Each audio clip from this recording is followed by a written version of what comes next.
Welcome to the Cowbell Kingdom Road Reaction Postgame Show. It's been a while. The Kings have been on a homestand, but tonight they fall to the Los Angeles Lakers on the road, 98-95. They are now 11-11 on the season. No DeMarcus Cousins. Kings run out of gas. Fourth game in 5 nights. Rui Thomas, what are your thoughts on this Sacramento Kings loss to the Lakers? If you're a Kings fan, I would call it gut-wrenching, right? The Kings had it in the bag, and they let it slip through their fingers. They started off early, doing really well. They got out to the 55-46 halftime lead. They only had 2 turnovers through the first quarter, and then they had 6 through the second quarter. But then the third quarter was just a complete collapse. You saw them spill the ball 7 times, and then that's when we saw Kobe go off, right? Ben McLemore had Kobe in check through the first half. I believe he was 3 for, or actually he was 3. Dang, had trouble with the box score. He was 4 for 13 for 11 points, while McLemore was 3 for 5 and he had 13 points. But then, right as you mentioned earlier, when we saw McLemore sit down with foul trouble, right, that's when Kobe went off and went 5 for 7 for 12 points in the third quarter. Yeah, to me, this game was won and lost with Ben McLemore. Unfortunately, the 21-year-old shooting guard for the Sacramento Kings got in foul trouble. Once that happened, this thing spun out of control quickly. Not only did he burn Kobe on the offensive end for a big 15 points early in this game, but he had shut him down. I mean, at one point, I think Kobe was like 4 of 13 from the field. He just kept shooting. I mean, he got it up to 9 of 20 while McLemore was out of the game. Then finishes, I think, 2 of 7 to wrap it up. It was a very interesting dynamic because Coach Malone really didn't have anyone else he could turn to. He refused to turn to Ray McCallum to guard Kobe Bryant. He tried Rudy Gay on Kobe. He tried Derek Williams on Kobe. None of these plans were working at all. We've seen Derek Williams sort of steal away all of Omri Caspi's minutes, a back-to-back DMP CD for Omri Caspi.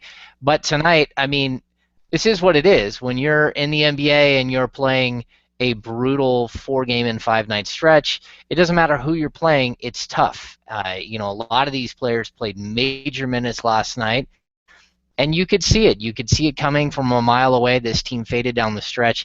Not only that, but Michael Malone made some decisions that Kings fans are questioning, especially in that fourth quarter. I know Reggie Evans has 14 rebounds through 3 quarters, and he only plays the final 2 minutes of the fourth, and the Kings just got dominated on the glass. What were your thoughts on sort of the substitution patterns tonight? Yeah, not seeing Omri Caspi for second straight night was a little head scratching, right? We touched on this topic a little early in the season about feeding Derek Williams more minutes to improve his trade value, right? We believe the Kings are looking to make a trade pretty soon. Yes, showcase.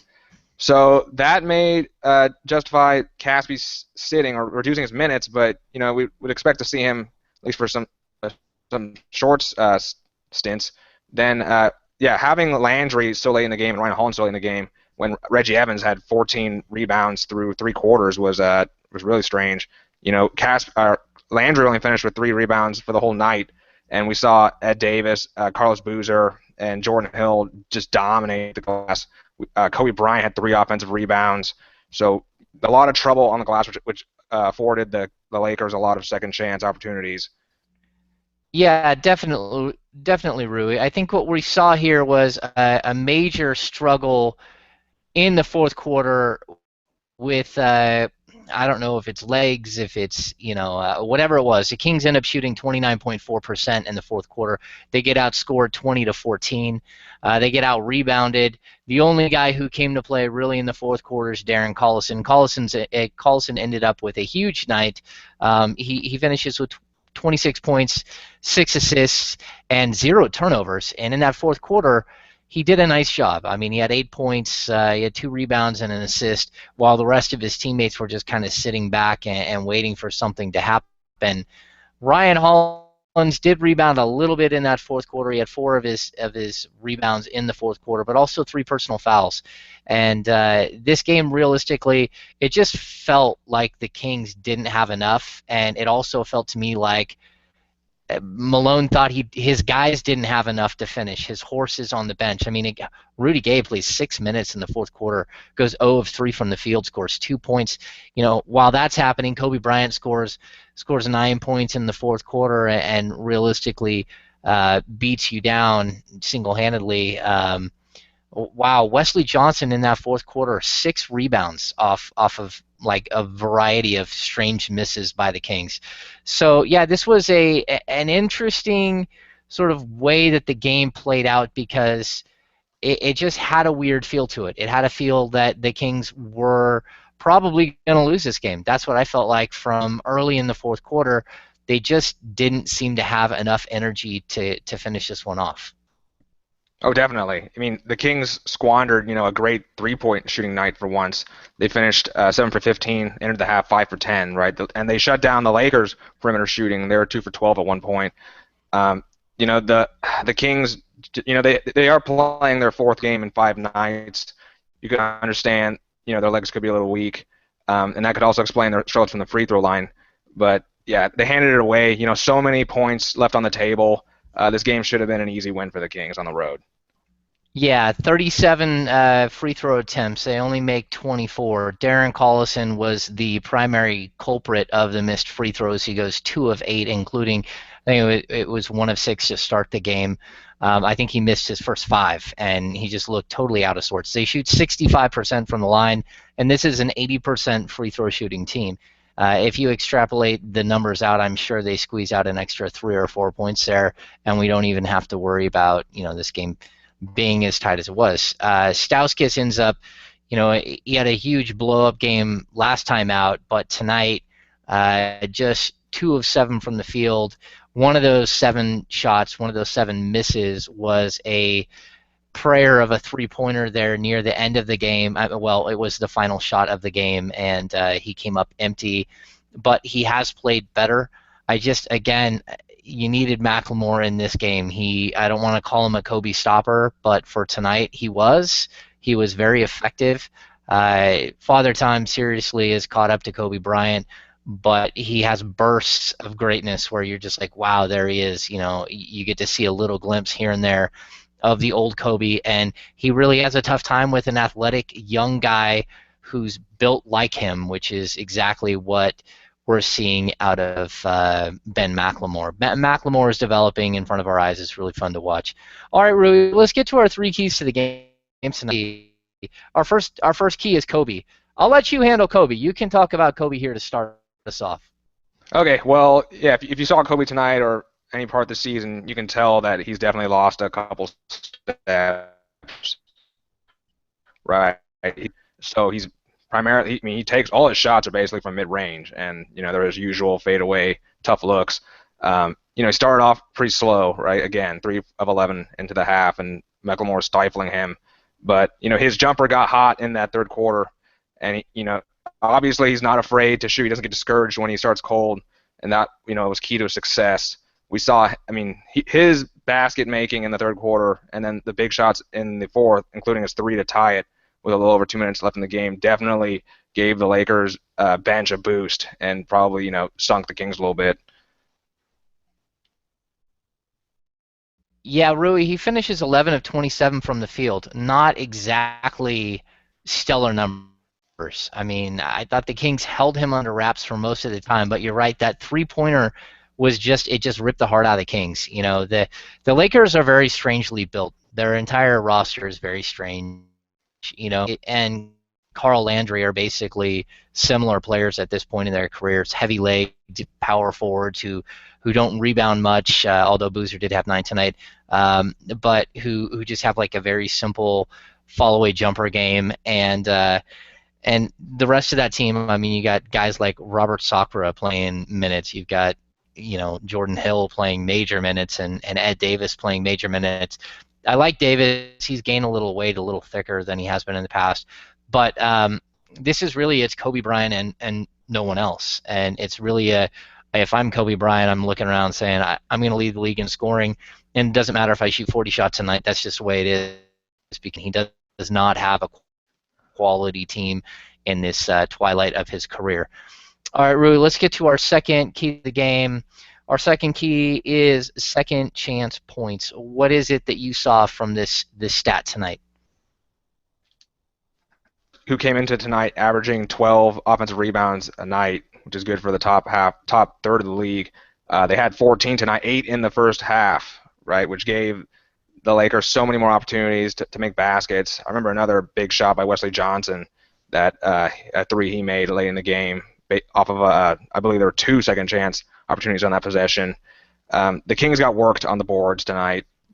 Other than Reggie Evans, Jordan Hill, he bodied up whoever was playing center for the Kings and freed up Ed Davis, who dominated tonight, 5 for 5, and he had 2 offensive rebounds of his own. Then we saw Carlos Boozer dominate the boards. They probably saw this as a prime opportunity to take advantage of the Kings without DeMarcus Cousins, and they definitely worked them. Other than Reggie Evans, when we saw Jason Thompson, he did okay on the boards, but we saw, again, Landry struggled, and then Hollins did okay. We didn't see much contributions from anyone else. But the Lakers front court definitely beat the Kings tonight. Yeah, I think it's interesting. I mean, it feels like the Lakers dominated the Kings on the glass, but the Kings actually win the rebounding battle 48-45. And I think that's because the Kings got dominated down the stretch. When they needed a rebound, they couldn't get one. And if you remember back to games that the Kings have lost down the stretch where they fall apart late in games, that's typically the issue. When they need a rebound, they can't get one. And the fact is that when their bench is in the game, they get killed on the glass. I don't know what it is with this group. They don't play defense. They struggle offensively. They turn the ball over, and they get out rebounded nonstop. This bench is just dying for them on almost every night. You're getting it every 2 or 3 nights. You have a blow up game by somebody. But, man, it's been absolutely brutal. I remember seeing in the first half and just thinking, wow, what exactly is going on here? The Kings have a lead, and then their bench just gives it away as quickly as they get it. So, all right, let's skip to our last point of the game. Offense from within. What did you see on this last point tonight? Okay, well, two easy paths to this win for the Kings would have been, and going into the free throw line early and often, and they did go to the free throw line early and often, but they did start slow from there, 5 for 10 after the first quarter, and they just struggled, from there on out. Otherwise, the Lakers, they didn't do so well from the line either, but they still played a lot better. They finished 17 for 25, whereas the Kings finished 24 for 37.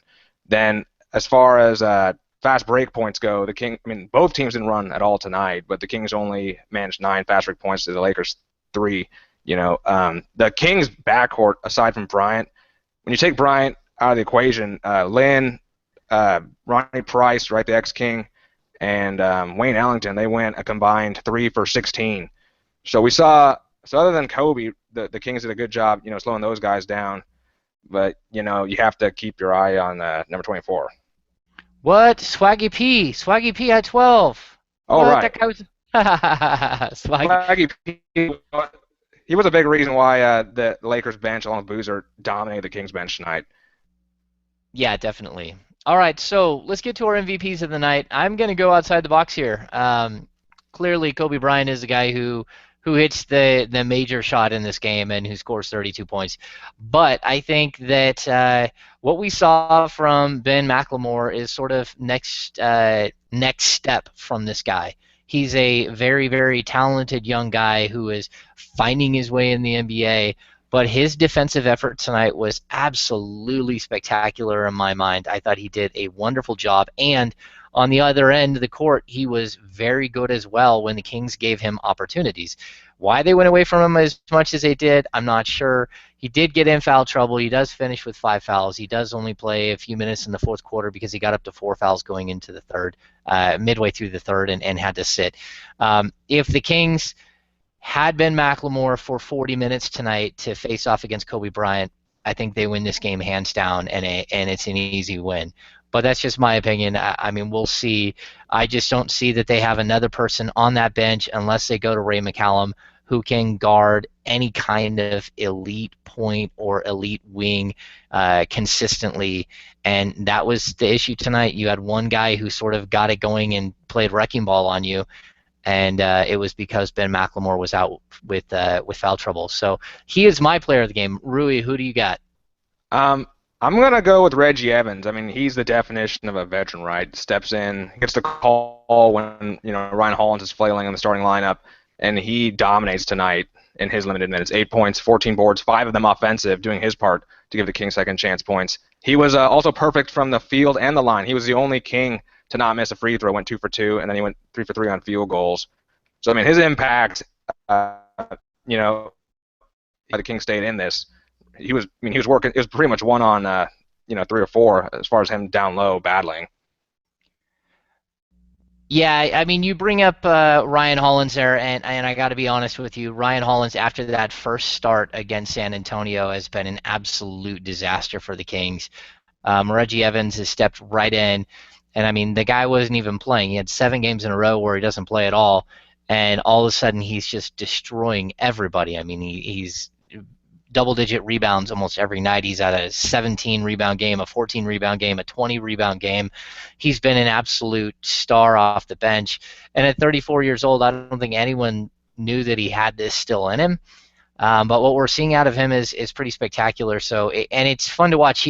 He is sort of DeMarcus Cousins' big brother, and he's providing a lot of leadership off the court, but he's also doing some really good things on the court when he's getting opportunities. And the Kings need that fourth big, especially with Carl Landry being so hit and miss. Again, Derek Williams being so hit and miss. Michael Malone not really trusting in anything like Rudy Gay going over to the 4 or playing Omri or Derek Williams at the 4. We haven't seen any of that. So having Reggie Evans come in and just beat the living tar out of people, it's fun to watch. I will say he has dropped quite a few balls out of bounds over the last week that really hurt this team. There was one specific game where I thought they could have won if it wasn't for drop balls out of bounds. But Sacramento Kings fall, and it is what it is. I mean, you got to play the schedule in front of you, and they are now 11-11. They're really, really struggling without DeMarcus Cousins. We have no idea when he will be back. There's a possibility we could see him maybe as soon as Saturday, but even if we do see him, he's going to be a shell of himself. He hasn't practiced. He hasn't worked out at all. I've been told he's not there at all, that he is home in bed and he is still feeling bad. And so once he gets healthy enough just to get to practice, he's going to have to work to get back in game shape after laying down for 2 or 3 weeks straight. So, Rui, do you have anything else for us tonight? I think the Kings tonight just have to look themselves in the mirror and just ask themselves, how did we let this game go? And as far as Kobe Bryant goes, he's going to haunt the Kings forever. I wouldn't be surprised if he became a part owner and joined Shaq, just to bug Kings fans. So, we got 3 more games against the Lakers this year. He's under contract for another year after this one. The Kings will get a few more chances for revenge. Yeah, I think if Kobe Bryant becomes an owner of the Sacramento Kings, someone will burn down the new building. I'm just going to call my shot there. I don't think that's going to happen. No one wants to see him sitting on the sidelines licking his lips. That's just not going to happen. So that's going to do it for this edition of the Cowbell Kingdom Road Reaction Show. It's been a little while. We may have had a little bit of technical difficulties there, but we've got a whole lot of home games still. We've got the Houston Rockets on Thursday and another game on Saturday. So a lot more of the on-the-court home reaction shows that we've been doing, the post-game show that we've been doing, where you're getting some look into the locker room as well. So that's going to do it for this edition of the Cowbell Kingdom Road Reaction Show. I am James Ham. There's Mr. Rui Thomas. Thanks for tuning in, and we will see you soon.